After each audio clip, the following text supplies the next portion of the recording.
Hey guys, Saturday, December 14th, I'm heading into Gators and I'm hanging out with Ed McNabb, who's bringing 3D printing houses to reality. I got all the information about that coming up on the show, so don't go anywhere, we're gonna go inside. Hey everybody, welcome to SportsXcetera. Like I said, I've got a special guest on the show, Ed McNabb from 3D Printed Homes Corporation, or 3D PHC, and these guys are doing some amazing work to bring 3D printed homes to reality, and he's going to be talking to me about all the new technology and stuff that's coming up. Ed, thanks so much for being on the show with me. Happy to be here. Really excited. I've been talking to you and your partners about 3D printed homes and what that's all about. I'm excited about telling our audience about all of that. But before we get into the 3D printed home topic, this is SportsXcetera. I'm curious to know, are you familiar with how well our Calgary Flames have been playing over the last week or two? No. No. That's okay. That's okay. I'll update you and update our audience as well. The Flames have been killing it lately.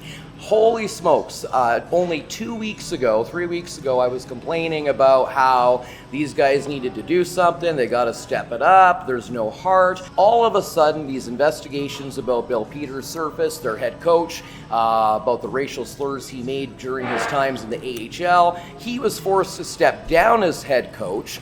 And their interim head coach, I just lost it, Jeff, this is why I'm not the sports expert, but he stepped up and holy smokes, he shuffled the lines around a little bit. They've won 6 in a row. I cannot tell you about Thursday night's game because of course you and I are recording on Thursday, but for you guys watching at home, if they won, then they're actually 7 games in a row. And of course they play today at 2 o'clock. So if you guys are looking for a good place to watch some hockey, come on down to Gators, 35-cent wings during the game, and you can watch the Calgary Flames continue to just clean up. If they carry on like this, we just might see a playoff team this year, Ed. So, that would be pretty cool. It would be. It would be. You're obviously not a giant hockey fan, but if you had to, like, do you get excited when the Flames make the playoffs? Yes. I remember when the Red Mile and stuff was going on. Did you get all into the festivities and stuff around that? Absolutely. When the Flames make the playoffs, the whole city has to participate, and I do. Good. Good. Do you have a jersey sitting in your closet at home? I do not. Okay. Well, guys, if you feel like helping Ed out over here with a jersey fund or something, everyone's got to have a jersey, right? Ed, what's your favorite sport if you had to pick one?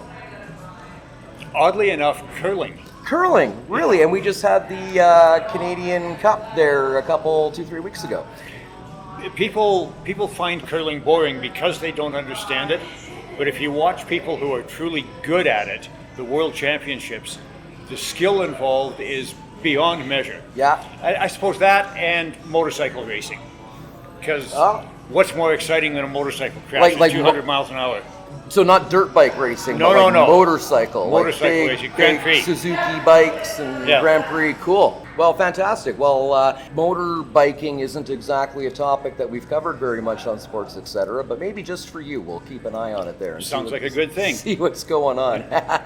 So, guys, that's what's going on in the world of sports for this week. Not a ton to report in other areas because, of course, we're in Canada and it's hockey season and CFL is over. So, like I said, come on down to Gators, check out the game, and if you do happen to drink too much while you're out at any of our events or anywhere around town over the holiday season, make sure you call DEZZ Designated Drivers because they will get you home safely in your vehicle. You can call or text them.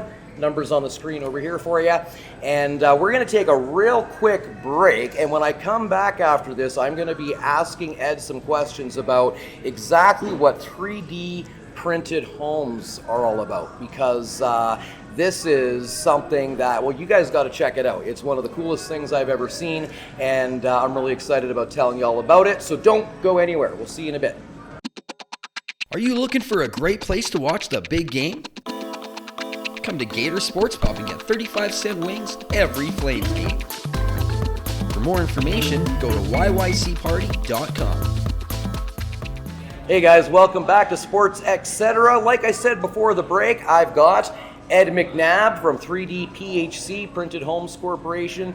Ed, you guys are making printed 3D printed homes a reality? We are. We will. We have done spatial modeling. We've proven the concept. We've proven that it can be done. Yeah, absolutely. I'm very curious. I mean, you have a couple models here of the. Is this kind of the concept over here of the 3D printing? This is a model of a one-bedroom house, 3D printed. You can see that it's all continuous. It has almost no flat walls. There's a couple of short flat walls here. It's curves. It's cool. It's going to be really neat to live in. That's actually what the shape of a 3D printed house would be. Well, they can be any shape, and that's the beauty of it. That's one of the cool things. Because we're not limited by 2x4s and sheets of plywood, then we're not limited to flat walls and square corners. The printer can print any curve and any shape that you want. Wow. So we can make the houses more interesting.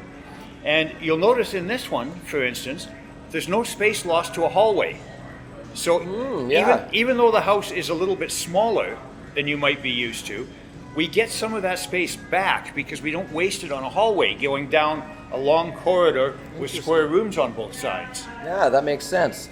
So let's back up then. Tell us why. How did you come across this technology, and why is it that you want to make 3D printed homes a thing? Why is this the next step in housing? Well, Frank, our creative director, got the idea to bring this technology to Canada, and I was not aware of it. Through a friend of a friend, he got a friend of mine involved, and that friend got me involved, and we are now 4 guys looking to bring this to Canada and do it. So nobody in Canada is doing this right now? Nobody in Canada is doing it. Wow. There was a test program through the Conference Board of Canada looking at doing it up in the high north. Their techniques were sketchy. They were even closer to the bleeding edge than we are, and it appears to have fallen by the wayside. There's a guy in BC who's trying to build his own machine. His technique and technology seems less than adequate at the moment. We'll see what happens. But there is a machine available out of a company in Utrecht, Holland, in the Netherlands, that does stuff like this regularly, routinely, consistently, and really, really well. Wow. And we want to bring that machine to Canada. Fantastic. The reason is fairly obvious once you hear it. Right now, if you build a house, you need a framing crew, a forming crew, a concrete crew. Once the framing is up, you have to sheet the outside, and then tar paper, and then siding, and then inside you have to put insulation and vapor barrier and all these things to get to a finished wall. Or you can print it in one swipe with a 3D printer. And it would include all of your insulation, everything would be built in, it would manage... It's inherently insulative. This is an exterior wall, a sample of an exterior wall. So this would be the outside, this would be the inside, and this is between them, acting as an insulation barrier. We can fill those with loose fill insulation for very cold or very hot climates. And the end result is it's built much, much more quickly. And that thin wall would keep the minus 30 weather out. Sorry, this is a scale model? Scale model, of course. This wall would be 8 inches thick. I should have thought of that, right? Yeah, this wall would be 8 inches thick. Too early in the morning on a Thursday for me, guys. Not enough coffee. That's right. So a house like this can be printed in 1 to 2 days. Wow. And it's done. It's ready. It's almost an ready to live entire in. house printed in 3 days, ready to be lived in. Well, you still have to put in kitchen cabinets, wiring and plumbing. Okay. So allow a couple more days for that using separate crews. A week to 10 days from start to finish, and the house is ready to move in. You compare that to 3 to 9 months to build a house in Calgary using 2x4s and plywood, and there's some pretty obvious savings there. So the driving force here, the driving mission, is to reduce the cost of entry-level housing. Wow. If we can build that house in 2 days at 30 to 50% the cost of a similar house made out of sticks and boards, then we can reduce the barriers to entry to a huge portion of Canadian society. And not just Canadian society. This almost feels like a world-changing technology when you think about it. Well, it will be a world-changing technology for sure. Wow. Imagine if you could take this to Haiti after an earthquake and start building concrete houses. Wow. Next day. Wouldn't that be something? Wouldn't it? So tell us a little bit about how this technology would work. This model here, for example, I assume this was 3D printed. This was 3D printed on a Okay. desktop hobbyist printer, the same as this was printed or this little key fob. Okay. Okay, so obviously the machine is quite a bit bigger. The machine we're looking at is the size and shape of a bobcat. Okay. And rather than being a flat plate that these would be printed on, it sits in the middle. It would sit here, and it has a robotic arm that runs around and prints the whole thing. This can all be printed without moving the machine. Wow. If you want to do a bigger house, you just move the machine over and then you And print the continue. next section and print another one over here. You make L-shaped houses, flower petals around the center. Now, has courtyard. anyone thought about how to get the machine out after the house is built? Yeah, you leave a big door. You leave a one big door. Okay, okay. And it could also be lifted out with a crane. There's a bobcat in our living room. It could also be lifted out with a crane. Yeah. But the smart thing to do is to leave a big door or take it Right. out through a window on a ramp. Right. Okay. So how does the technology work? Explain for people that maybe aren't necessarily familiar with the concept of 3D printing. You know, like this model here, as an example, was done on a desktop printer, but I guess the concept is the same, right? How is it actually created? The concept is similar. So this was created in a desktop printer. So it's actually layering melted Layer after layer. plastic on Yep. top, on top, on top, on top, and Yeah. building it up. Dozens bordering on hundreds of layers. The house printer obviously doesn't use plastic.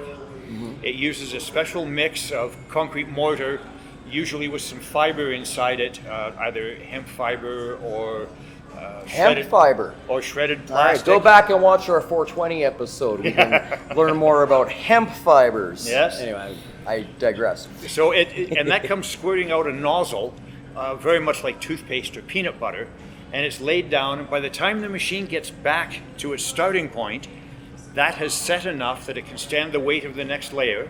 Wow. And it goes up, and you just keep building and building and building.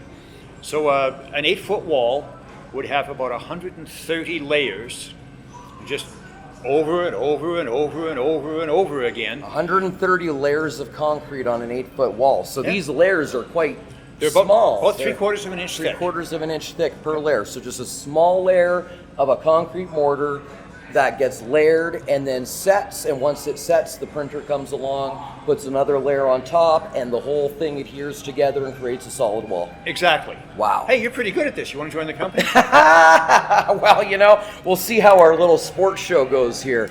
So what are you guys doing right now? What's the obviously we don't have any 3D printed homes in the market. What's the next step to make this a reality so that we can bring more affordable housing to Canadian communities and the way I see it, to the world at large? I mean, this is such a ground-shaking, you know, completely change the way we build houses, potentially forever and ever and ever. It really will.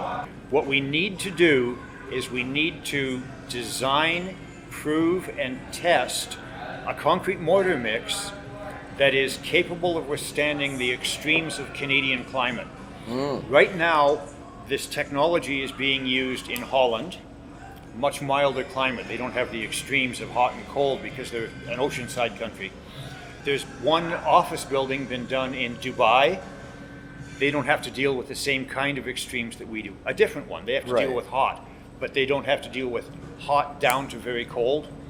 So we need Because to... those extreme temperatures, especially when you're talking about concrete, right? That can result in cracking Exactly. and other things. And right? that's one of the reasons you put the fiber in it, the hemp fiber in Interesting. it, is to reduce the incidence of cracking from thermal expansion. Okay. So we need to design and prove and test and prove and certify a concrete material for use in Canadian climates. Interesting. And that's why we're running a small crowdfunding campaign through ATB Booster.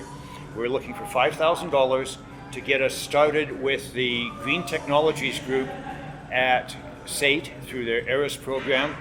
They will actually do the design and testing of a concrete material for us. Once we have that, we'll be in a position to go out and buy a machine, do some real fundraising and go buy a machine. First, we need to prove the material. Prove the material. So there's a team, if I understand correctly, there's a team at SATE then that's basically ready to go so that we can get this material created so that we could actually start printing 3D homes in Canada. And all that stands in the way right now is $5,000 to get that team going and get them to work on getting this concrete mortar mix created, essentially. Exactly. Wow. And so right now with ATV Booster, there is a campaign running, and for people that aren't familiar with ATV Booster, very similar to Kickstarter, yes. Right? We're actually going to put the website on the screen here for you guys, and you can go to ATV Booster, and there's a variety of different ways that people can contribute, and if I understand correctly, if people contribute, they have an opportunity to get some fun stuff in the way of some 3D printed little key fobs and things of that nature, maybe even designs of the houses, t-shirts, different things like that. Yes. Are available. And so if you guys believe in this technology and you want to see something like this really come to fruition, then I would encourage you, head on over, check out their booster campaign. Every little bit helps, you know, whether you can give $50 or $1,000, help them hit their goal, because this looks like a really, like I say, this could change the world. This technology will come to Canada, there is no doubt, but we want it to come to Calgary first. We want to be the center and the hub for this thing. Wow. Well, you know, and there is a need right here in Calgary for affordable housing, you know. Every major city. Every major city has that need, and so I think what you guys are doing is fantastic. So thank you for the work that you're putting into this, and thank you for being on the show. Thank you. I really appreciate it. I've never been an Xcetera before. Well, I appreciate it. now you can officially say that you were an Xcetera. Excellent. Thank you. Guys, do check them out over there. Thanks so much for tuning in. If you're looking for something fun to do around town, go to yycparty.com, because of course all the fun stuff is listed there, including we are organizing all of our New Year's Eve events, and we got a really exciting New Year's Eve announcement coming up next week for what's happening right here at Gators. Trust me, if you haven't made plans for New Year's yet, this is where you're going to want to be, because we've got some exciting news, all that announcements and other fun stuff in sports, etc. coming up next week. Thanks for tuning in. We'll see you guys next time. Thanks again, Ed. Thanks again.